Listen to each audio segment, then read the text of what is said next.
Thank you for joining us on It's Your Money. I'm Kirsten Joyce. From changes in student loan borrowing to ways to save on your car payments, we're all covering it. But first, the average gas price in our state just over $5. One station may charge nearly 40 cents more per gallon than another just down the road. 8 News Now reporter Nick Summer looking at why those price gaps exist and what experts say drivers can do to save more money. Oftentimes, gas stations will try and undercut each other or try and do things like that to try and draw in more business. If you filled up lately in Las Vegas, you may have noticed gas prices can change dramatically depending on where you stop. In some parts of the valley, drivers are paying more per gallon compared to stations just a few miles away. So what's causing the difference? Doug Johnson with AAA says it comes down to a mix of competition, location, and timing. Using something like Google Maps, and make sure you're leaving not during rush hour traffic. If you can do those errands in the middle of the day when there's less people on the road, you're going to save gas that way. Stations near areas like the Strip or Harry Reid Airport often charge more because of convenience and demand. Meanwhile, stations farther from major corridors may lower prices to compete for local customers. A lot of these smaller business gas stations, they might be filling up their tanks a lot less frequently, so they may be charging what they were charged themselves. Within just a short drive, drivers can sometimes save a few dollars on a fuel tank by shopping around. Using gas apps and avoiding heavy tourist traffic areas can also make a noticeable difference. When it's expensive, I'm not loyal to anyone. I'm going where the deals are. Independent stations can also adjust prices more quickly than larger franchise locations. For drivers like Joseph Hutchinson, those differences add up fast. I started using their service to get cash back on each gallon, so I save my receipts and stuff like that. AAA says Nevada gas prices continue to fluctuate based on oil prices, refinery activity, and seasonal demand heading into the busy summer travel season. Chevron, they have the most expensive. Rebel is known to be cheaper. So I'd recommend using Upside or Gas Buddy is a really good one to save as much as you can. Experts also recommend, as Nick mentioned, that you do compare nearby stations before filling up, especially as our prices continue to change day to day across the valley. Here are some additional simple ways to stretch your dollar as well at the pump. From daily commutes to weekend errands, gas is a necessary expense, but it doesn't have to break the bank. Track gas prices. Use an app like Gas Buddy. This will show you the various gas stations in your area and their current price per gallon, so you can map out a route to fuel up for less on your way to work or out running an errand, so you don't have to go out of your way. Apps can help you find the cheapest fuel nearby or even along a road trip route, saving both time and money. Pay attention to how you pay at the pump. Cash payments are going to get you the cheapest gas prices, and that will jump up to 20 cents more per gallon when you're paying with plastic. If you don't have cash on hand, experts say the next best option is using the right credit card, a robust gas rewards one that's going to give you more cash back. You can also save before you even go to the pump by changing how you shop. Some grocery stores offer points that you can redeem for savings at their gas stations. You can rack up those fuel points faster. Memberships can also unlock discounts, especially at warehouse clubs like Costco or Sam's Club. You'll save about 30 cents per gallon. And don't forget about rewards apps and loyalty programs. Maximize rewards by scanning your receipts. You can earn points to offset spending in other areas. Even how you maintain your car can impact how much you'll spend on gas. Stay on top of routine maintenance. Properly inflated tires will improve your fuel economy. Experts say even small changes like combining your errands or choosing the right payment method can save you hundreds of dollars a year. Well, gas isn't the only thing costing more. Americans still were paying more for groceries. The Labor Department estimating prices rose about 2.9% for the month of April, the highest year-over-year inflation rate for groceries since August of 2023. Prices at restaurants and fast food chains have gone up overall as well. Food prices rising some 3.2% over the last year. Economists say prices will continue to rise as the war in Iran drags on. Waymo is issuing a recall for thousands of its robo-taxis over risks they may not stop in flood conditions. The driverless taxi company recalling nearly 4,000 of its cars. This comes after an incident where an unoccupied Waymo drove into a flooded roadway. The company says it is working on adding additional safety measures. Here in the Valley, Waymo is currently operating on the Strip, but does plan to expand later this summer. And as we've been mentioning, car prices aren't the only things hitting your wallets. Insurance, loans, and hidden costs also adding up. If you're focusing only on that monthly payment, you could be missing the bigger financial picture. I caught up with a car buying expert about what drivers need to watch for before signing the dotted line. For many shoppers, the monthly payment feels like the easiest way to judge affordability. But Zach Shefska with CarEdge says that number can be misleading because it's influenced by several moving parts behind the scenes. Instead, he says buyers should zero in on the total price they're agreeing to pay before financing ever enters the conversation. And that's especially important as longer loan terms become more common. He explains stretching payments out over years can leave drivers owing far more than the car is actually worth. We've even started to see 120-month, 10-year car loans. You're not paying down a lot of principal every single month when you make your car payment on those long loan terms. And so ultimately what that means is you're going to have this loan balance that is significantly higher than the vehicle's value. And that gap is known as negative equity that can follow buyers into their next purchase, making each deal more expensive than the last. And it's not just the car itself driving up costs. Shefska says insurance rates are rising quickly. Staying loyal to one provider could actually mean paying more. He recommends comparing policies regularly to avoid getting stuck with higher premiums. You need to be shopping insurance, which is, unfortunate, but that's the name of the game there. And at the dealership, the negotiation doesn't stop once you agree on a price. A second round of upsells often happens in the finance office. Many of those extras come with room to negotiate. If you see something when you're going to buy a car and they're applying sales tax to it, that means you can negotiate the price. But here at the dealership, if it is taxable, it is negotiable, and it's incumbent upon you, the customer, to be your own advocate in that moment and ask questions, know these things, and ultimately, stand up for yourself. Knowing what's optional and what's not can help buyers avoid unnecessary add-ons. There's some good news for shoppers right now. With more cars on lot, Shefska says the balance of power is starting to shift. Informed buyers may finally have the upper hand if they do their homework first. And speaking of doing your homework, experts say one of the best things to do before heading to the dealership: do that homework. Research prices in your area. Even secure financing ahead of time so you're not negotiating in the dark. Buying a home in today's market can feel, a little bit uneasy. We're going to take a look at some down payment assistance programs that could put tens of thousands of dollars toward the cost of buying a home. For many would-be homeowners, the biggest barrier isn't qualifying for a mortgage. It's coming up with the cash needed at the start. That's where down payment assistance programs come in. A new round of funding is opening through the Federal Home Loan Bank of San Francisco, offering grants that can help cover upfront costs tied to purchasing a home. And as an institution that partners with them, we're able to offer a $50,000 down payment assistance. So how that works, there are a handful of qualifiers. So this one's, we refer to it as a middle income down payment assistance program. Jeff Newberry of Greater Nevada Mortgage says these programs are available through lenders like his. He says you have to be a first-time home buyer for this one and at a certain income level. It's designed to avoid PMI and help with the initial upfront costs. It's a $50,000 grant that you don't have to pay back. Another program available to some buyers comes through Nevada Rural Housing called Rural Rocks. Despite the name, it can apply to parts of Clark County and offer additional help for workers in a range of essential industries like construction. This one for $20,000. There are so many organizations doing down payment assistance programs right now. I've been in the industry 25 years and I've never seen as many as there are today. He says it's because housing affordability has become such a major challenge. While these programs can help with the upfront costs, buyers still need to meet the basic requirements lenders use to approve a mortgage. Because demand for these programs is so high, experts say preparation can make a big difference.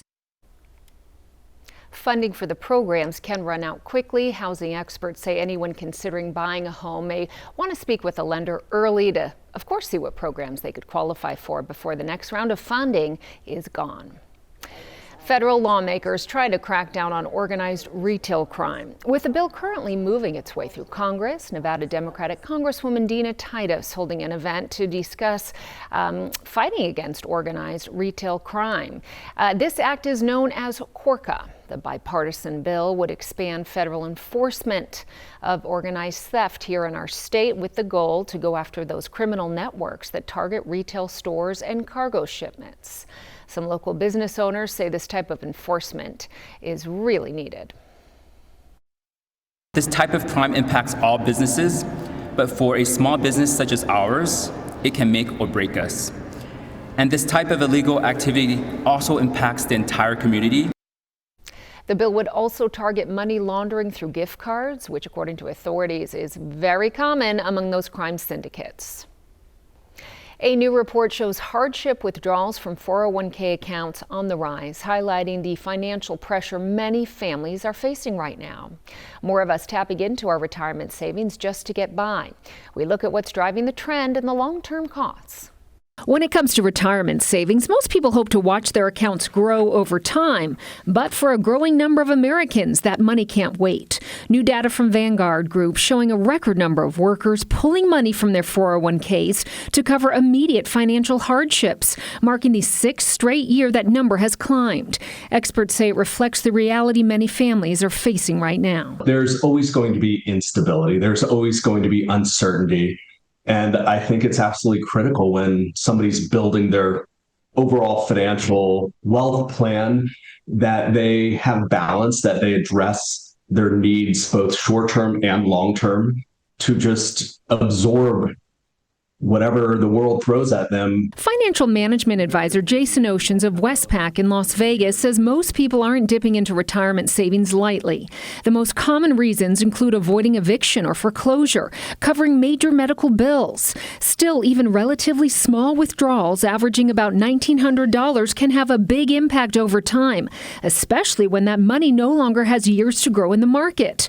And for money, the need to withdraw points to a bigger issue. I think there's this financial literacy gap. They're not learning this in school. Very few people are learning this at home. Financial experts say younger workers and lower income households are especially vulnerable, often juggling rising costs, debt, and limited savings. While recent legislation has made it easier to access retirement funds in emergencies, that flexibility can come with trade-offs. Early withdrawals may trigger taxes, penalties, and ultimately shrink what's available later in life. They're basically mortgaging their future for their current situation, and then they're taking withdrawals, which then puts them in that much more of an unfavorable position. Experts say if you are considering tapping into your 401k, it is important to understand the taxes and penalties. Explore other options first, if possible. After 15 years, the Heart Attack Grill on Fremont Street will be closing. In a notice posted on its website, the restaurant says it was not going to renew its lease due to what it says was the end of, quote, affordable indulgence in Las Vegas.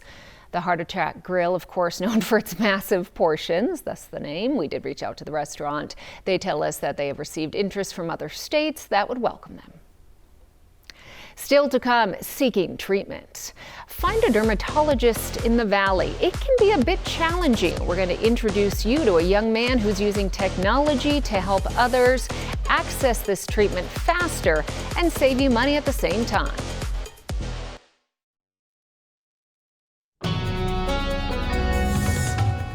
The FDA issuing a recall for this cream that's used to treat eczema. This is because the product may be contaminated with a staph bacteria. Yikes.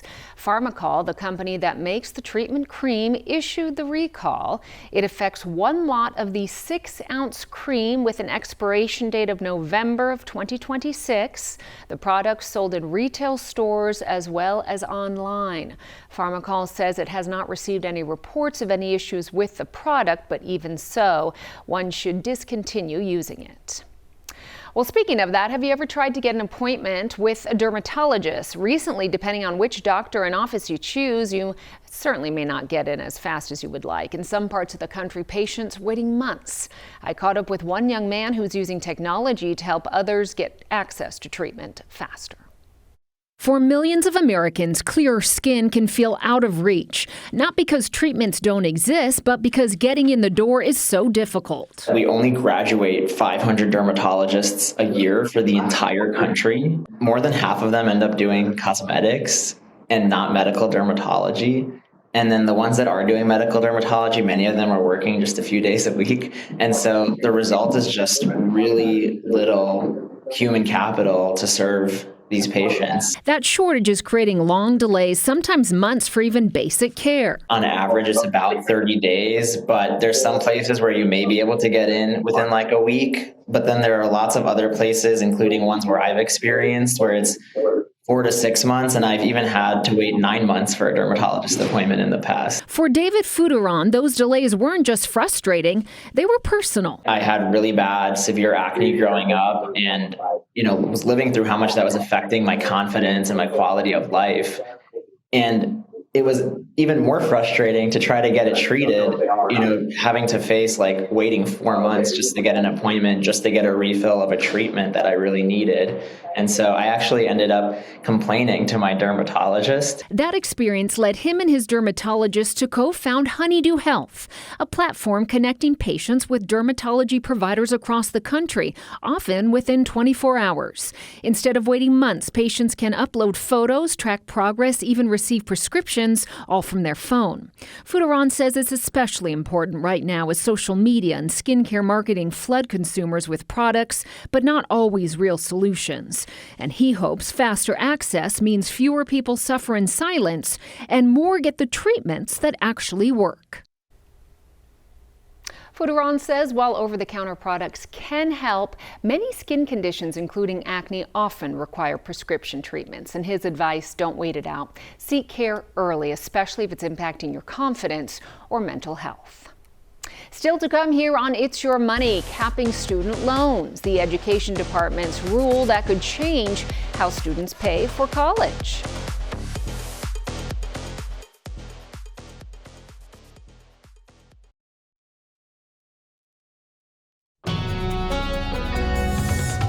The Education Department will soon start capping student loans for graduate school and professional programs, all in an effort to lower tuition costs and cut down on debt.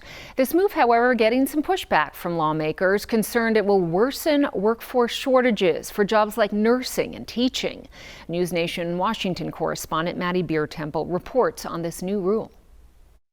Our goal is to bring down the cost of higher education. Education Secretary Linda McMahon is defending new caps on federal student loans. That includes a $20,500 annual limit for grad school and a $50,000 annual cap for certain professional programs. We have $1.7 trillion in debt, 43 million students. So we really have to do something to bring down the cost of college. The new rule's definition of professional programs is getting pushback. It includes 11 fields like medicine, dentistry, and law, but excludes others. The careers that they are saying are not professional are things like nurses, teachers, physical therapists, a whole list of healthcare professions. Oregon Democratic Congresswoman Suzanne Bonamici says she's concerned the rule could lead to more private and sometimes predatory lending and fewer students pursuing professions with workforce shortages. She's introduced a measure to try to stop it from taking effect. I call it a dream killer. If somebody really wants to be a nurse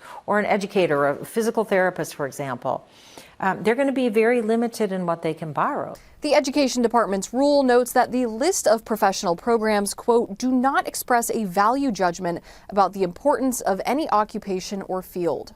Republicans say the changes will lead to less student debt and lower college costs in the long run. Under your leadership, the Trump administration is delivering on reforms that will make education less expensive. McMahon claims it's already working. I already have 2 colleges that are already starting to bring down their costs. The new caps take effect July 1st. Maddie Beer-Temple, News Nation, Washington. Celebrating local businesses. Still to come on It's Your Money, we'll introduce you to Nevada's Small Business Person of the Year.